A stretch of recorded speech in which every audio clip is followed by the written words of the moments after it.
Good morning and welcome in everyone. Before we get into this morning's update, I want to go over a quick overview of what is transpiring so far in the morning session. And I tried to do a live, but it is just not working. And I'm going to run out of time this morning as I've tried it multiple times. We tried about 10 to 15 minutes and it stayed in the small screen. So at least we're able to talk a little bit, but I'm going to do this in a more professional setting because I want everybody to be able to see it. I don't want you to see a tiny 4-inch screen when I'm on horizontal. YouTube has been an absolute disgrace as of the last couple of months. It's making it very difficult to put out the lives. I've been dealing with it, but today it's just not going to happen. I did it, like I said, for 10 to 15 minutes in small screen, but nobody can see what I'm doing in reality. So I've got to, I'm going to do this update right now. It'll probably be about a 20-minute update. And then today we'll just deal with it as it is, and we'll try again tomorrow with the live. But it's becoming a very tedious process here on YouTube as I don't know if they're trying to discourage their influencers, but it's definitely it's not going to work with me. It's just I'll have to do my content in a different way this morning, which is unfortunate. You guys seen I tried multiple times. There was about 100 people in there as it was trying to build, but the screen's so small, and it just doesn't make for the proper content. So we'll do it like this. So good morning, 10:36 a.m. Eastern Standard Time on this Saturday, April 5th, 2025. I'm XRP Future Millionaire, and I reside in the great state of Michigan. It was a rainy morning this morning as well. So I hope everybody's having a blessed start to their Saturday. Don't forget to give thanks to our Lord and Savior Jesus Christ on this most holy of days. Try to stay humble, show humility, and give a helping hand. Be positive, not negative. Be helpful, not hurtful. We're all inclusive here. Meaning if we want the same things, we're trying to transcribe to the things, and we're trying to learn the same strategies, we have to be helpful to each other because this is a very chaotic and very, very volatile space, not just in crypto, but across the markets. And we're almost to that point now where if we do turn the next leg down, which we very well could here, that we might have to start de-risking a little bit. And not in the sense of, oh, you're going to sell out all your crypto, but for me, more of my money, because some of my commodities, as they came down, a little bit was sold off of commodities. Not a ton, but I de-risked by about 30%. What I end up doing is when I have profit, I'll take out the profit percentage when a big drop is about to start happening or is in the process. So now that money's probably that $4,000 or $5,000 in profit that was there. Now some of it's already come back. That was left in there has come down like some between 8 and 13%. That's going to find its way into a CD. And then I'm going to have to go through my crypto stuff and say, you know what? Is there any de-risking that needs to happen? As of right now, nothing's changed. But if we start breaking through some of these walls, some of these support structures, more of my money will find its way into the 3.5% CD right now, or 3.9 or whatever it was changed to. Because I get to redo mine on April 13th and I had 15,000 in it. So I'm definitely looking over the next 8 days to see if there's going to be some extra funds that'll get thrown in that safe, secure 3.5% CD or 3.9 or whatever it'll be coming up. Because I firmly believe we're going to have 4 or 5 rate cuts now, and that's what they're positioning for. That should allow for some volatility to the upside with risk assets once this happens. But what we have to ask ourselves is how much farther can it fall in the interim? But we also need to ask ourselves, is it time to put our money into a safer de-risk type of situation? And I understand with the CD, you're trying to keep up with inflation, but in technical terms, it's probably being out, your money's being out inflated, through the inflation in the market. You're not keeping up necessarily. But in a time where like gold, silver, and gold, like for everything we want to say, gold had a big drop the last couple days, still over $3,000 an ounce. So all it's doing is back tracing. Mining stocks got obliterated. So that's what I mean. So if this is a complete risk environment, at some avenues you have to try to de-risk a little bit and put it into more safe, secure type of currency where at least you can get 3.5% on your money instead of worrying about even being in like a gold silver setting where you're losing 2 to 4% daily until it starts to bottom out. And this is something we talked about a few months ago about de-risking ourselves and being put in some CDs, letting the market does for a mini turn, and then pulling it out after a few months and start putting back into the riskier assets. Or maybe you have to let it go for a year. Like I've already done 1 2-month session. The first one was 15,000 I put into it. But this one I'm looking to do like 2025, when I relock it up. So 10,000 is going to have to come from somewhere. And I already have a fair amount of it by cutting anywhere from 30 to 50% of certain mining sectors back down to the initial holdings. Like I'm back down, well, it'll be back down to 500 holdings on 500 shares on Fortuna and First Majestic. And I had raised those to 1,000 when we had big drops. But now I had to take some profit before it came back through. So on 500 shares of those alone, you're talking, there's $5,000 there between the two. And then with B2 Gold, there was like 380 shares or 400 that were sold back down to 3,000. So that's going to be another 1,000. So, I mean, I'll be able to de-risk a little bit. But now I have to look at crypto. Is there anything in crypto that I don't want to have if something were to go down? And right now, no. Right now, I'm still watching this market, waiting to see if it shakes out in our favor. But there's definitely, we're starting to end this risk off in this landscape. I'm not convinced, though, that this is just going to fall off a map just yet. Because I still believe what we're hitting on crypto, and this is why my strongest asset is still crypto. Precious metals, yes, as far as like physical holdings. But as far as the mining sector, I'm starting to de-risk just a tiny bit after a little bit of volatile pushes and major rejection points.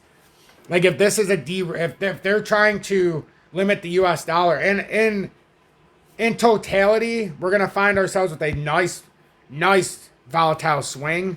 But with the way the markets are now, we have to find ourselves. So money doesn't die and go to money heaven.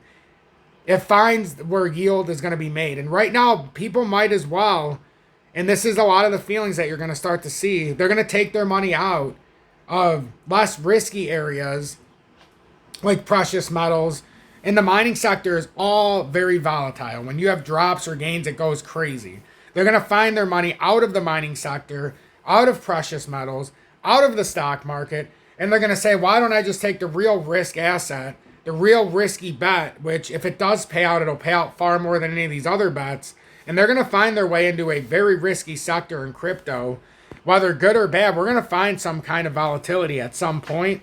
And the daily XRP still has a bullish reversal. It made a new high today, but it hasn't had much of a bounce. But our first area in the daily is to try to get past this 20-day at $2.22.8, since we were able to hold that $1.94 tug on the 200-day before. If this were to fall, then $1.90 is underneath. But we don't want this to fall. This is where we could have a nice volatile swing here on the weekend and see if we could have some kind of momentum. Because, yes, we've dumped down, but like even Bitcoin, it's down 930 points. And it's so difficult because over the weekends we have dumped a lot. So to say, oh, we're going to pump is, something we'll watch out for. But as of right now, we have to make sure this doesn't start in the negative direction. And right now we've had a little bit of downward momentum. The good news is so far as Bitcoin overnight came all the way down 82,500. Well, early morning session, I should say. So we are moving up slightly. And if this is a small inversion like we talked about in the live yesterday, you wouldn't want to come down much farther than like 82,200. So we're still in an okay area. This side came down. This side would be back testing.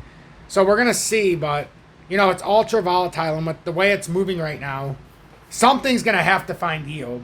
Something will find yield unexpectedly because everybody wants to make money. And my whole thing coming into the weekend, and I know I'm talking a lot because I want to get this out. This is what I wanted to talk in the live about, and since YouTube's not cooperating, we definitely tried the live, but it didn't work because of the small screen, and then it's being very volatile. But sometimes when you have a lot of losses during the week, it's like the gambler's mindset. I've yet to meet a gambler who has a serious issue with gambling that loses money and doesn't try to find the next avenue to make money that's available. Even if it's not their forte, they're going to find a avenue where they can throw money down with the illusion that they can make more money out the other side.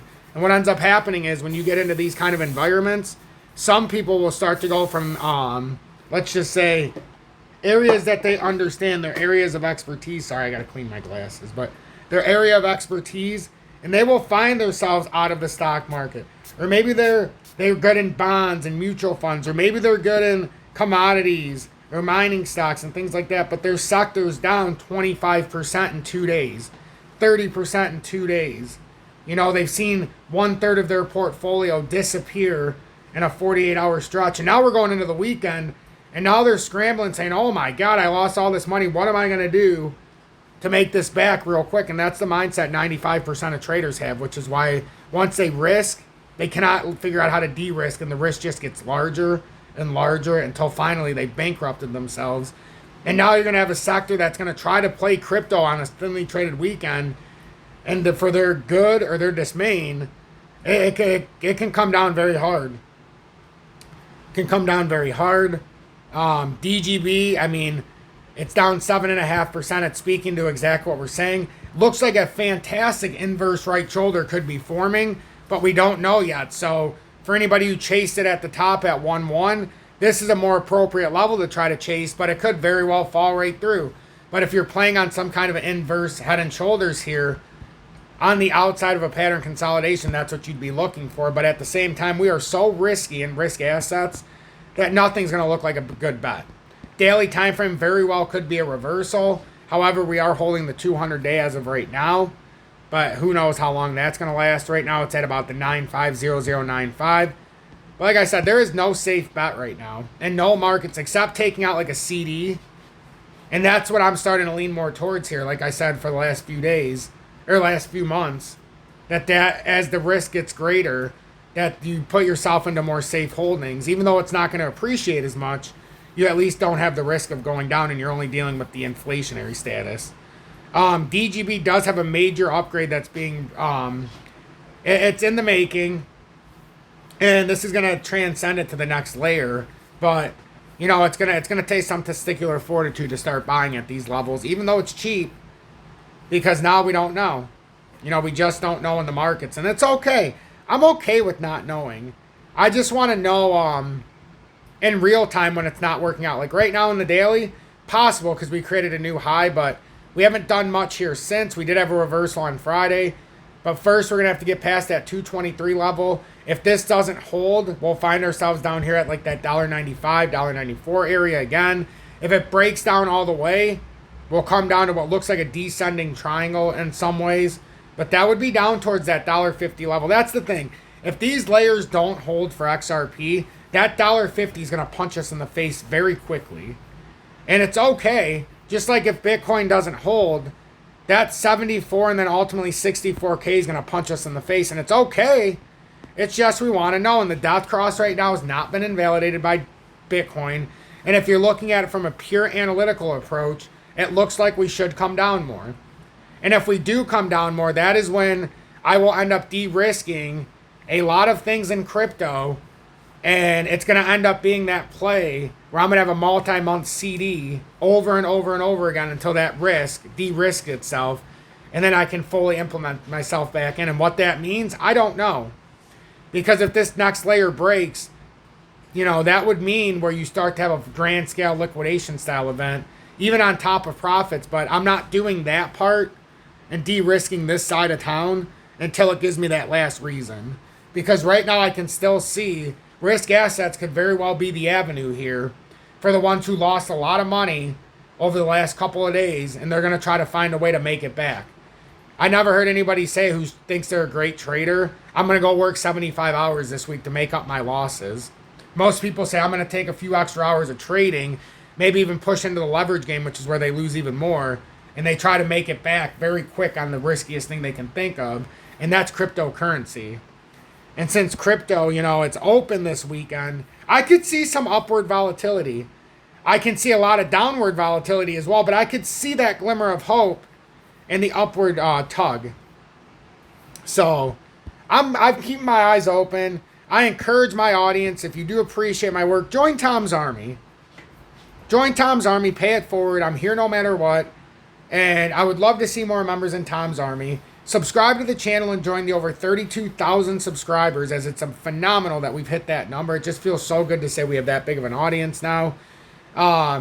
You can join us, you know, in the daily lives, assuming YouTube lets us. We tried this morning, it didn't let us, so now I'm having it'll be a 20 to 25 minute update here, maybe even longer, I don't know, because I had a lot of stuff to talk about this morning. I'm not just going to cut myself off because YouTube's live wasn't working properly. So I'm going to talk like this. So the XRP Bitcoin pairing's up 1.61%, which is good to see. But we've still got to get over this 20-day in the daily. Otherwise, if we get a rejection at the 2630 sat level, then we could come back down to the 200-day. The good news is we already came and retested that area once, and we're able to support off of it. But there is a lot of volatility. If we had to come back down and retest this structure, that's all the way down at the 844 sat level. So if we were to get the volatility to the downside, you know, in this next tug, it's going to not be so pretty. But at the same time, I'm looking at opportunity, so I'm not going to de-risk yet until it gives me the reason. IOTA is still looking pretty interesting in these areas. In the daily, it's, you know, it's not looking the greatest, but 4 hourlies came down and made a new low. So, but we have to see. It's a very volatile day. We haven't had a lot of movement to the downside. The USA is woken up. Now, I always say give them until about 10 a.m. Eastern Standard Time, 7 a.m. Pacific Standard Time on the weekend. And that's when you would see a lot of volatility. And we did. We did see volatility. Now we have to see if the U.S., now that they started dumping as the U.S. was waking up the last couple hours, if now it can have some kind of reversal. The 30-minute had a golden cross, but invalidated it. So we'll see how this ends up playing out. Julie, the live did not work. 7. Oh, good. I did it for like 15 minutes, but it wasn't working. And then every time I tried to reset it up, it wouldn't go back. So I had to do an update, which we're 16 and a half minutes into. I know, poor Thomas. Bitcoin dominance down 0.09%. And it's another, are we going to retrace back down? Or can Bitcoin dominance finally start pushing up? And are we going to have this continuation now? Or does it come down to this support structure at about 62%? If not, it's going to melt its way all the way back up to that 64.25 percentile zone. So that's been the strange thing.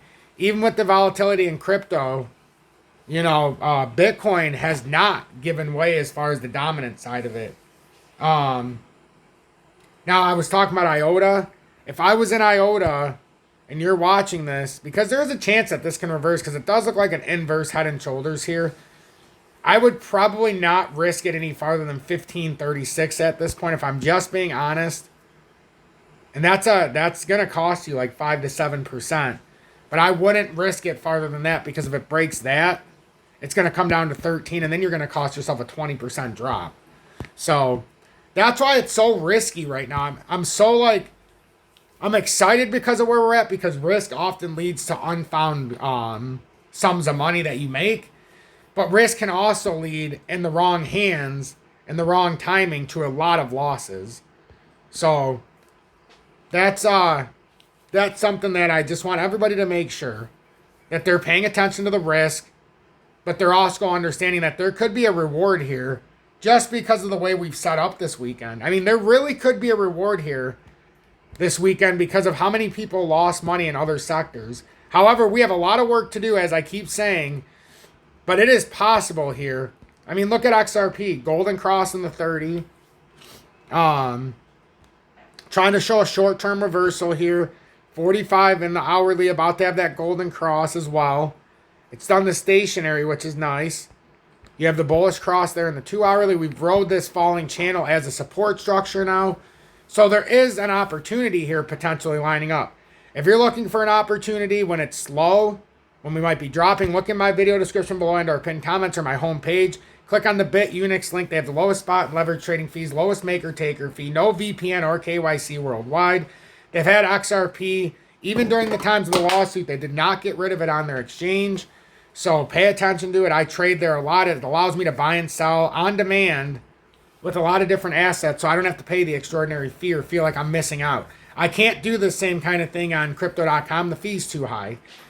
So if I sell out, something's going to have to drop 15, 20%, like when we did DGB, to where, you know, you get the couple percent in, couple percent out, and then you still capitalize on 13 to 15% savings or even more.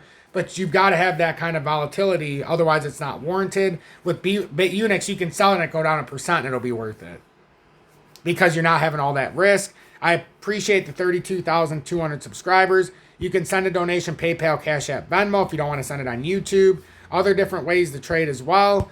You can send a YouTube super chat if you do support the program. But most importantly, just be present. You know, I like when people are present. I like when we're making noise together. I like when we're trying to navigate this crazy environment together. And I'd rather do it with everybody than just myself.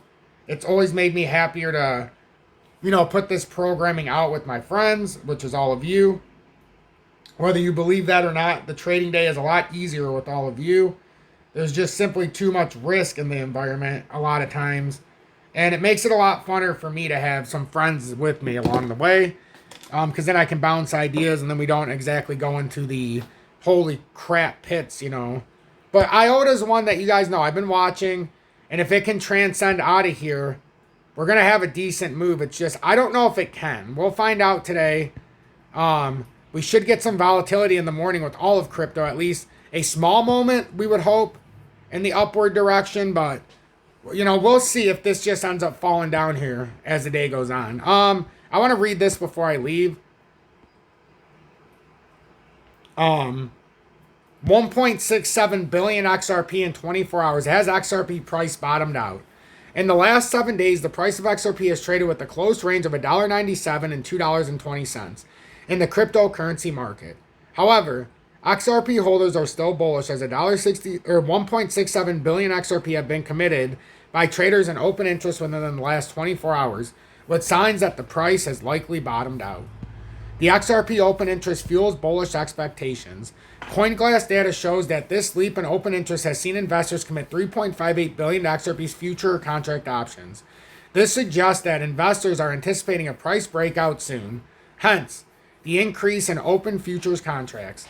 XRP is worth $2.15, representing a 3.32% increase in the last 24 hours. The uptick in price coinciding with increased open interest supports the potential for a more sustainable price rally. However, more capital inflows are needed to trade XRP and sustain the momentum. The coin's trading volume has declined by 4.53% to 4.69 billion. If the market records on influx of XRP investors, the coin could stay above the $2.20 price level and find support there. This could help halt the pullback XRP has been experienced after every sharp rise in gains. XRP's Bollinger Bands have also left some traders wondering if the potential rally ahead amid investors' bullish bets. The rare XRP growth catalyst to watch. Overall, XRP has shown signs of recovery and is teasing a possible breakout attempt supported by ecosystem activity. If bulls can support a push to $2.30 and it stabilizes, XRP may ride that wave to reclaim $3, and that is not untrue. We would have to retake 265 approximately and 288, and then obviously closer to 3. But that getting over 229 and sustaining $2.30 would be a huge reversal signal. Huge. And it would invalidate this broader drop. The broader financial market trade tariff war could lead investors back to crypto. That was my contrarian thought, with XRP being one of the assets likely to catch their interest. And because of what Brad Garlinghouse said not too long ago, saying XRP is not for retail, and soon they'll be priced out. Like right now, like I've told my audience, most of my audience is already priced out as far as buying 10,000 tokens. They're not sitting there paying $21,000 for 10,000 tokens. Now, could they have done it when we did it at 35 cents? Absolutely, for 3,500.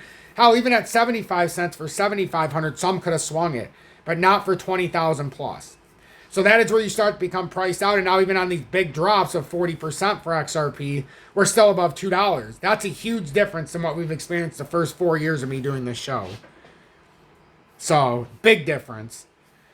Notably, XRP has already caught the attention of Scottie Pippen, an NBA legend who believes in crypto's advance. I honestly don't care what Scottie Pippen says, a big baby. But Pippen listed XRP as one of his assets of interest. See, that doesn't do anything for me. I wish it would have been anybody but Scottie Pippen. But anyhow, we'll see how this plays out. And then I wanted to read this as well. Here's what can trigger XRP's next 30% surge. So the key points of this article will be Ripple's cross-border token is currently trading around a crucial level that can determine whether it shoots up by double digits or slumps hard. The worst case scenario, though, sees the asset drop into $1.30. The renowned crypto analyst, blah, blah, blah, has outlined multiple times the importance of the $2 support for XRP's future price movements. The asset tested it on a couple of occasions in the past month, dipping below it twice since March 11th. However, it ultimately withstood the pressure and helped XRP remain among the top performers since the U.S. elections in early November. Moreover, Ripple's token bounced off quite impressively after the March 11th crash and shot up to $2.60 within the next week. The price surge transpired after Brad Garlinghouse, the company's CEO, announced the lawsuit against the SEC had effectively ended. Since then, the XRP has failed to recapture its momentum and slip it. It slipped below $2 earlier this week, charting a 24% decline amid the escalating trade war. And it did. It dropped down to the 200-day support at $1.94 just about 48 to 72 hours ago. As mentioned above, the $2 support remains strong, and XRP now trades at $2.15. Believes holding that level could... Nah, it can't. Well, I mean, if it holds it, but it needs to break 230 before we talk about any real big push to 260. If XRP can stay above the $2 level, a 30% move toward the channel's upper boundaries at $2.60 could be next. However, a bearish scenario in which $2 is broken to the downside, in this case, the fourth largest cryptocurrency with market cap risk dropping all the way down to $1.30, but more particularly $1.50 would be in scope, as there's not much support between these two levels given XRP's explosive surge in November and December last year. So XRP is breaking out of a head and shoulders pattern, setting the stage for a potential move to $1.30. So breaking out can also mean to the down direction. So that's something we have to watch. So I'm going to release it here. I think I've done a long enough update. I don't want everybody to be scared away. I'm XRP Future Millionaire. Thank you all for tuning in. I'll make sure to do an update as the day goes on, assuming that we do, have any kind of real volatility. I appreciate each and every one of you, and make sure to hit that like button on the way out. Right now, we're starting, unfortunately, to slip a little bit here. And I think right now, with the way the volatility is in the market, I wouldn't make any harsh bets here. I would just kind of let the market shake right now. I'm being honest. Leverage, I wouldn't take advantage of. I wouldn't do any of that kind of stuff. If you're watching, keep your money safe. And the biggest risk right now would be in leverage. We can obviously let it bounce around in spot, but I very heavily, my own perspective here is don't tempt leverage so much here. It's very volatile on a thinly traded weekend. Let your money work for you, not the other way around. Be blessed, everybody.